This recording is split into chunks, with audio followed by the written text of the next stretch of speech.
বলে দিয়েছিলাম যে এই ফ্যাসিস্ট সরকার এতগুলো মানুষ হত্যার পরেও, এতগুলো ছাত্র ভাইদেরকে নির্মমভাবে হত্যা করার পরেও তার শান্তি হয় নাই। সে গতকালকে কিভাবে এই দুঃসাহস দেখাইছে যে লাইভে এসে ছাত্রদের উদ্দেশ্যে কথা বলবে।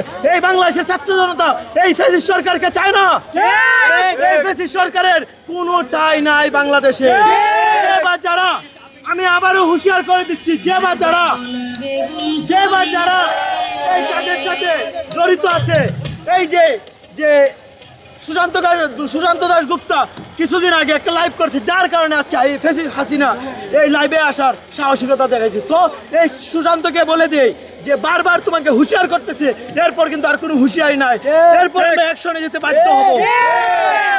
আপনি আমাদেরকে কিছুক্ষণ আগে জানিয়েছিলেন সন্ধ্যার মাগরিবের নামাজের আগে যে হবিগঞ্জ জেলা প্রশাসনের সঙ্গে আপনারা আলাপ করেছিলেন, কিন্তু জেলা প্রশাসককে আপনারা শেষ পর্যায়ে কিছু জানিয়েছেন? আমরা আসলে জেলা প্রশাসক বলেন বা যত সরকারি কর্মকর্তা বলেন, সবার উপরে আমরা আস্থা রাখি এবং আমরা তাদের প্রতি শ্রদ্ধাশীল। তবে যদি তারা তাদের কাজ ঠিক মতো করতে না পারে, আমি তাদেরকে বলবো আপনারা আপনাদের জায়গা থেকে সরে যান।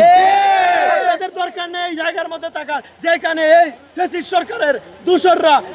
সরকারের দূষররা এইভাবে লাইভে এসে কথা বলে, যেখানে আমাদের ছাত্র ভাইদেরকে হুমকি দেওয়া হয় প্রতিনিয়ত, যেই জায়গার মধ্যে এখন এই শেখ মুজিবুরের মোরাল এই জায়গার মধ্যে অবস্থিত রয়েছে। আমি এই বিষয়টা তাকে জানাই, কিন্তু সে এখন পর্যন্ত কোনো উদ্যোগ নেয় নাই। তবে যদি এইটা যদি উদ্যোগ না নেওয়া হয়, আমরা ছাত্র জনতা বসে থাকবো না। আগামীকালকে আপনার অফিসে আমরা যাব।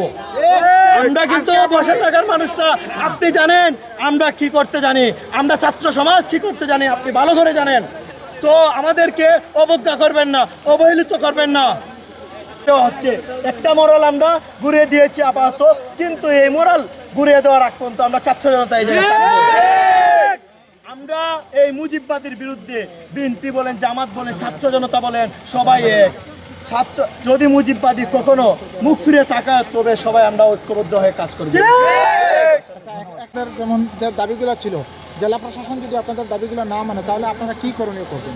আমরা আমাদের যতটুকু করেছি, আমরা অপেক্ষা করার কথা ছিল। আমরা স্যারের প্রতি, আমাদের জেলা প্রশাসক মহোদয় স্যারের প্রতি আমরা অনেক শ্রদ্ধাশীল, সরকারি কর্মকর্তা বৃন্দদের প্রতি আমরা অনেক শ্রদ্ধাশীল। আমরা চাই না কোনো অরাজকতা, আমরা স্বৈরাচারী পছন্দ করি না, আমরা স্বৈরাচার না। আমরা মূলত আসছি এই জায়গার মধ্যে, আমাদের দাবিগুলো হচ্ছে এই মোরালগুলো যেন উচ্ছেদ করা হয়। যদি অবিলম্বে তারা এটা উচ্ছেদ না করে, তাহলে আমরা তাদের বিরুদ্ধে অ্যাকশন নিতে বাধ্য হব। আমাদের কিছু করার নাই, আমাদেরকে অবহেলিত ভাববেন না।